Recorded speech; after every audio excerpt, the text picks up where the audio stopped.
কূটনীতিক নয়, সরাসরি রাজনীতিক।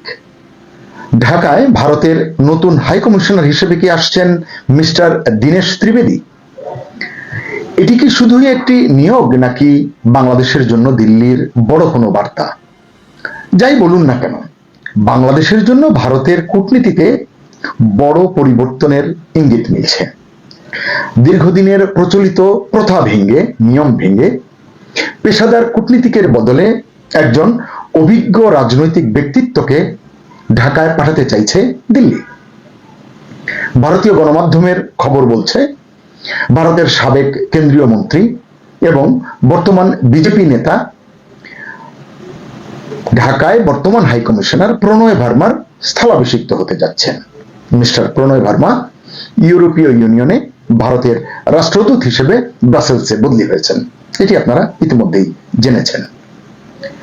বিশ্লেষকরা বলছেন, ঢাকায় ভারতীয় হাইকমিশনে কারো পদায়ন এটা এখন আর নিছক কোনো রুটিন বদলি নয়, বরং এটি ভারতের পররাষ্ট্রনীতির একটি কৌশলগত পরিবর্তনের অংশ।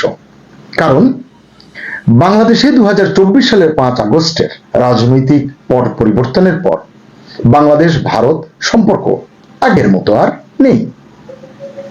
বাংলাদেশের মানুষের মনে জমে থাকা ক্ষোভ, পুঞ্জীভূত ক্ষোভ, রাজনৈতিক অনিশ্চয়তা এবং এর প্রেক্ষিতে দুই দেশের মধ্যেকার পাল্টাপাল্টি অবস্থান, যেটা আমরা দেখেছি গত বছর, সব মিলিয়ে এই দুই দেশের সম্পর্ক পৌঁছেছিল এক কঠিন টানাপোড়েনের জায়গায়।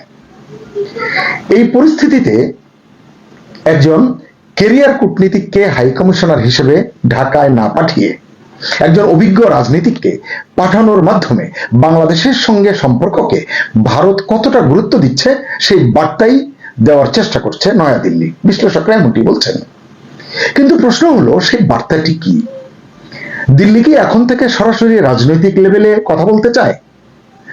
দুই দেশের মধ্যেকার জটিল ইস্যুগুলো ডিপ্লোম্যাটিক ভাষার পরিবর্তে পলিটিক্যাল নেগোসিয়েশনে সমাধান করতে চায়? কেনই কথা বলছি? দুই দেশের কূটনৈতিক সম্পর্কটা আগের জায়গায় নেই, এটি তো আমরা সবাই জানি। ইউনূসের 18 মাসের অপশাসনে, অকূটনৈতিক কথাবার্তায়, আচার আচরণে, অযোগ্যতায়, অভব্যতায় একেবারে তলানিতে গিয়ে ঠেকেছিল এই দুই দেশের সম্পর্ক। যদিও তারেক রহমানের নেতৃত্বাধীন বিএনপি সরকার দায়িত্ব নেবার পর দু দেশের সম্পর্কের জমাট বরফ গলতে শুরু করেছে। এটি যদিও এখনো কোনো যৌক্তিক জায়গায় এসে দাঁড়িয়েছে এমনটা দাবি করা যাবে না। এমন প্রেক্ষাপটে যাকে প্রণয় ভার্মার স্থলাভিষিক্ত করতে চলেছে ভারত, অন্তত যার নাম সবচেয়ে বেশি উচ্চারিত হচ্ছে, তিনি হচ্ছেন মিস্টার দীনেশ ত্রিবেদী। ভারতের রাজনীতিতে অত্যন্ত পরিচিত একটি নাম। বললাম আগেই, একদা রেলমন্ত্রী ছিলেন, স্বাস্থ্য প্রতিমন্ত্রী ছিলেন, দীর্ঘদিন সংসদীয় রাজনীতির সাথে যুক্ত একজন প্রাজ্ঞ ব্যক্তিত্ব। সবচেয়ে গুরুত্বপূর্ণ বিষয়, তিনি শুধু প্রশাসনিক ব্যক্তি নন, একজন পলিটিক্যাল অপারেটরও। তার অতীত বেশ বৈচিত্র্যময়। একসময় পশ্চিমবঙ্গের মুখ্যমন্ত্রী মমতা ব্যানার্জির তৃণমূল কংগ্রেসে ছিলেন, পরে যোগ দিয়েছেন বিজেপিতে।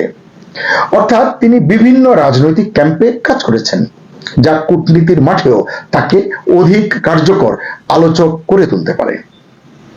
অবশ্য কয়েকদিন আগে ভারতের পক্ষ থেকে আরেকটি নামও আলোচনায় এসেছিল, তারা প্রস্তাব দিয়েছিলেন। সেই নামটি হচ্ছে আরিফ মোহাম্মদ খান। তিনি একজন অভিজ্ঞ রাজনীতিক, প্রবীণ, সাবেক গভর্নর এবং মুসলিম সমাজে অত্যন্ত পরিচিত মুখ, জনপ্রিয় মুখ। আরিফ মোহাম্মদ খান হয়তো এখন আর আসছেন না, এমনটি ধারণা করা যাচ্ছে। তবু তার নামটা এজন্যই করলাম, এখানে আনলাম এই জন্যই যে ভারত সরকার তাকে বাংলাদেশে পাঠানোর কথা ভেবেছিল।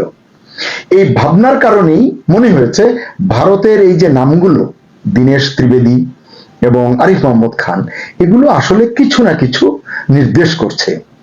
কি নির্দেশ করছে? আমার ধারণা, দিল্লি এখন আর ঢাকাকে কেবল রুটিন কূটনৈতিক পোস্ট হিসেবে দেখছে না, বরং এটাকে স্ট্র্যাটেজিক পলিটিক্যাল মিশন হিসেবে বিবেচনা করছে। প্রাপ্ত তথ্য বলছে 2019 সালে সাবেক সেনাপ্রধান ভারতের দলবীর সিং সুহাগকে সেশেলসে হাই কমিশনার হিসেবে পাঠিয়ে মোদী সরকার নতুন কূটনৈতিক ধারার ইঙ্গিত দিয়েছিল। এবার যে ঢাকায় একজন রাজনীতিক পাঠাতে চলেছে দিল্লি সরকার, ভারত সরকার, এটাকে ওই ধারাবাহিকতারই অংশ বলে মনে করা হচ্ছে। বিশেষজ্ঞদের মতে প্রতিবেশী দেশগুলোর সঙ্গে সরাসরি রাজনৈতিক স্তরে যোগাযোগ বাড়ানোর জন্য অভিজ্ঞ ও প্রভাবশালী ব্যক্তিদের দূত হিসেবে নিয়োগ দেওয়া ভারতের পররাষ্ট্রনীতির নতুন কৌশল।